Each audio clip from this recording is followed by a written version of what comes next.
Hello అండి. Hello అండి. రాబోయే 48 గంటలు చాలా కీలకం ఎన్నికలకి.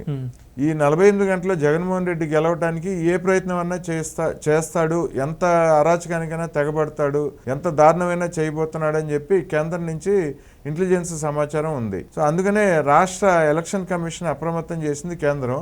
రాష్ట్రానికి భారీ సంఖ్యలో కేంద్ర బలగాల్ని, మిలిటరీ ఆర్మీని పంపిస్తున్నారు. సో ఇటువంటి పరిస్థితుల్లో ఎలా ఊహించవచ్చు, ఏం జరగచ్చు అంటారు, ఎవరిని అప్రమత్తం చేయమంటారు మీరు? ఒకటండి, ఈ యొక్క ఇంటెలిజెన్స్ రిపోర్ట్ వచ్చిన మాట వాస్తవం అండి.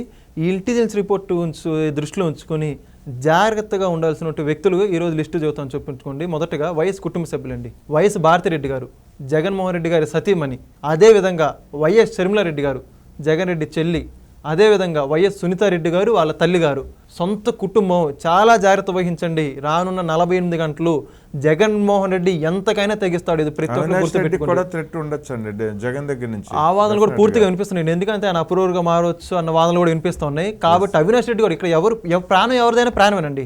ఎంత కుటుంబ సభ్యులైనా ప్రాణం అనేది పూర్తిగా ప్రతి ఒక్కరు వాళ్ళ ప్రాణం ముంపు లేకుండా చాలా జాగ్రత్తగా వహించాలి. సాయిరెడ్డి మీద కూడా మనం డౌట్ పడచ్చు. అదే ఆల్రెడీ సాయిరెడ్డి గారి మీద కూడా గతంలో చూసాం కదండి, మనందరం కూడా పూర్తిగా థ్రెట్ ఉంది. పక్కన కూడా పెట్టారు కొన్ని రోజులు. ఈ నిమిషంలో విజయసాయి రెడ్డి కూడా మీరు ప్రతిపక్షం, మీరు ఒక మాకు వ్యతిరేకం అయినప్పటికీ, ఏ పార్టీకి అయినప్పటికీ కూడా మీరు జాగ్రత్తగా ఉండాలని మేమందరం కూడా కోరుకుంటున్నాం. ఇంకోటండి, అతి ముఖ్యంగా వైసీపీ కార్యకర్తలండి 5 సంవత్సరాలు జగన్మోహన్ రెడ్డి కోసం ఎంతో చేశారు. దాడులు కానివ్వండి, ఏది చేసినప్పుడు కూడా చివరికి ఇన్ని చేసిన మిమ్మల్ని తొక్కబోతున్నాడు జగన్మోహన్ రెడ్డి. ఆ కుట్రలో మిమ్మల్నే పావులుగా వాడుకోబోతున్నాడు. వైసీపీ కార్యకర్తలారా ఒకటి గమనించుకోండి, ప్రాణం అరచేతులు పెట్టుకుని ఉండండి. ఈరోజు మీ నాయకుడి గురించి మీకు తెలిసో లేదో ప్రతి ఒక్కళ్ళు కూడా ఎటువంటి దాడికైనా చర్యలకు పాల్పడవచ్చు.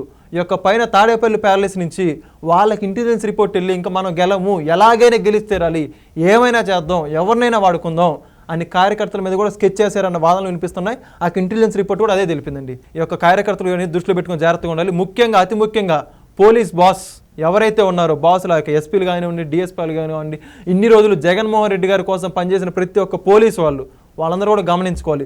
జగన్మోహన్ రెడ్డి మాట వినకపోతే ఎంతకి చర్యలకైనా ఒడిగడతారని వాళ్ళు ప్రత్యక్షం చూసిన వాళ్ళు ఈరోజు. ఎందుకంటే వాళ్ళే కేసులు పెట్టించింది, వాళ్ళే ప్రతిపక్ష నాయకులను అరెస్టులు చేసింది, ప్రతిపక్ష నాయకుల మీద దాడులు చేయడానికి సహకరించింది వాళ్ళే. ఇటువంటి వాళ్ళకి తెలియదు అంటారా జగన్మోహన్ రెడ్డి గారి వ్యక్తిత్వం గురించి? కాబట్టి పోలీసు బాసులు అందరూ కూడా మీరు కూడా అప్రమత్తంగా ఉండాలి. లా అండ్ ఆర్డర్ని పక్కదారి పట్టించి పూర్తిగా సర్వనాశనం చేసి రాష్ట్రంలో ఒక అలజడి సృష్టించి దానికి మిమ్మల్ని కూడా వాడుకోబోతున్నాడని ఇంటెలిజెన్స్ రిపోర్ట్ వచ్చింది. కాబట్టి ఇవన్నీ గుర్తుంచుకొని పోలీసులు కూడా, సజ్జల కుటుంబ సభ్యులు ఇద్దరు తండ్రి కొడుకులు, వాళ్ళకు కూడా థ్రెట్ ఉందంటే వాళ్ళు ఇంకా ఫస్ట్ వాళ్ళు హిట్ లిస్ట్ లో ఉండే అవకాశం ఉందండి. ఫస్ట్ హిట్ లిస్ట్ లో ఎందుకంటారేమో ఇన్ని రోజులు సకల శాఖ మంత్రిగా పనిచేయడం జరిగింది సజ్జల రామకృష్ణారెడ్డి గారు. అదేవిధంగా వాళ్ళ కొడుకు సజ్జల భార్గవ రెడ్డి గారు యొక్క సోషల్ మీడియా, పేటీఎం మొత్తాన్ని హ్యాండిల్ చేసింది వీళ్ళేనండి. కాబట్టి ఇటువంటి టైంలో మొత్తం నడిపించింది వాళ్ళే. కాబట్టి మొదటిగా వాళ్ళకు ఉండబోతోంది.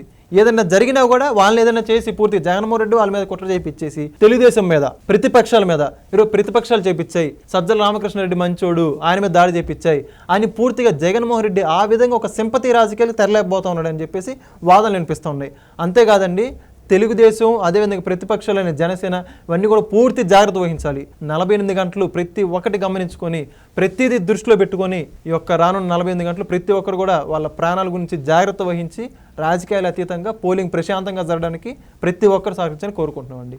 జగన్మోహన్ రెడ్డి కొట్టిన అరికట్టాలి ప్రతి ఒక్కరు కూడా. ఓకే అండి, ఆయన ఎలాగైనా గెలవాలని చేసి ఆయన కుట్రల్ని అందరూ తెలుసుకొని అప్రమత్తంగా ఉండాలని, వాళ్ళ ఎవరి ప్రాణాలను వాళ్ళు కాపాడుకోవాలని చెప్పి కోరుకుందామండి.